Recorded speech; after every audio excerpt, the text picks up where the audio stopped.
Hello everyone, आपका स्वागत है हमारे इस चैनल पर। आज की वीडियो में मैं आपको बताऊंगी कि आपको अपने एग्ज़ाम की प्रिपरेशन कैसे करनी है। आपको कुछ टिप्स बताऊंगी मैं जो आपको फॉलो करनी है एग्ज़ाम के टाइम पे।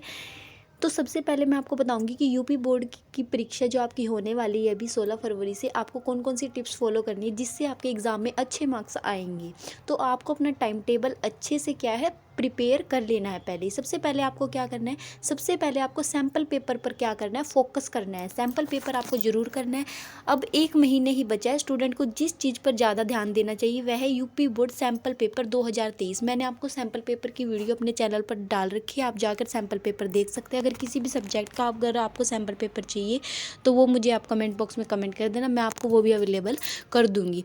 तो क्या है, आपको सबसे ज़्यादा जो फोकस करना है, सबसे पहले सैम्पल पेपर पर फोकस करना है। इन्हीं में छिपी है सफलता की कुंजी। जब आप इनको अच्छे से प्रिपेयर करोगे तभी आपके क्या है अच्छे मार्क्स एग्जाम में आ सकते हैं। आपने चाहे जैसी तैयारी कर रखी है, अगर लिखने का तरीका आपको नहीं मालूम तो एग्ज़ाम के दौरान आपको टाइम मैनेजमेंट में परेशानी का सामना करना पड़ेगा।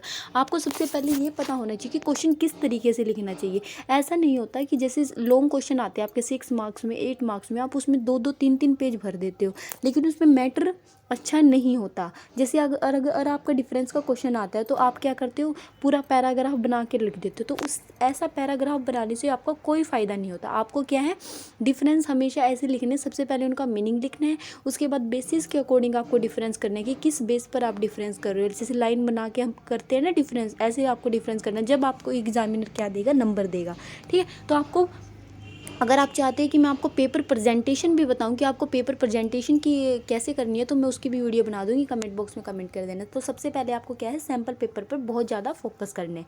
उसके बाद आपको अपना टाइम क्या करना है, मैनेजमेंट करना है। टाइम मैनेजमेंट को आप कैसे करोगे, जितना आप टाइम मैनेज करोगे उतना ही आपका क्या अच्छा रिजल्ट आएगा। टाइम मैनेजमेंट जितना बेहतर होगा रिजल्ट उतना ही बेहतर होगा।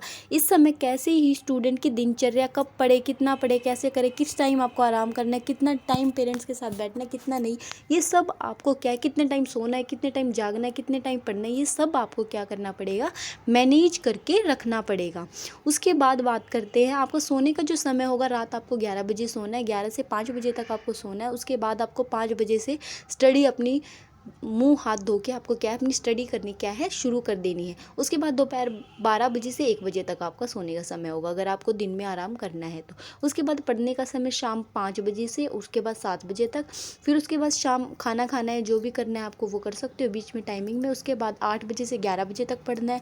फिर 5:30 से सुबह 8 बजे तक पढ़ना है और सुबह 10 बजे से 12 बजे तक। अगर आप ये टाइम टेबल अच्छे से फॉलो करते हो तो मैं गारंटी देती हूँ आपके एग्ज़ाम में बहुत अच्छे मार्क्स आएंगे, क्योंकि मैंने भी इसी टाइम टेबल को फॉलो करके अपनी एग्ज़ाम की प्रिपरेशन की थी और मेरे भी बहुत अच्छे मार्क्स आए थे अपने टाइम में, ठीक है।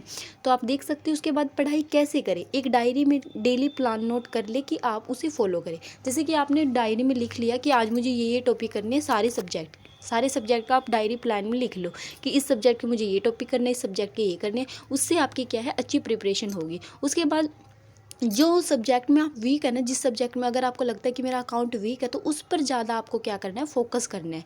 उसके बाद रिवीजन ज़्यादा करना है आपको। ये नहीं कि जो टॉपिक आपको नहीं आता आप उसको उठा के बैठो, आपको जो आता है सबसे पहले आप उसकी रिवीजन करो, ठीक है। उसके बाद नया टॉपिक आपको नहीं पढ़ना, जो आपको आता है सिर्फ वही पढ़ना है सबसे पहले। उसके बाद जिस विषय को पढ़ रहे हैं उसका सैम्पल पेपर जरूर, जो आपने जिस सब्जेक्ट की आपकी अच्छी सी प्रिपरेशन हो गई उसके साथ साथ उसका सैम्पल पेपर भी आपको जरूर करके देखना है। उसके बाद है एग्ज़ाम में हर जवाब आपने अपने शब्दों में लिखना है। ये नहीं है कि आप दूसरी लैंग्वेज में अपना जवाब दो, मतलब सिंपल लैंग्वेज आपको ज़्यादा यूज़ करनी है, ठीक है। ज़्यादा कठिन वर्डों का आपको यूज़ नहीं करना।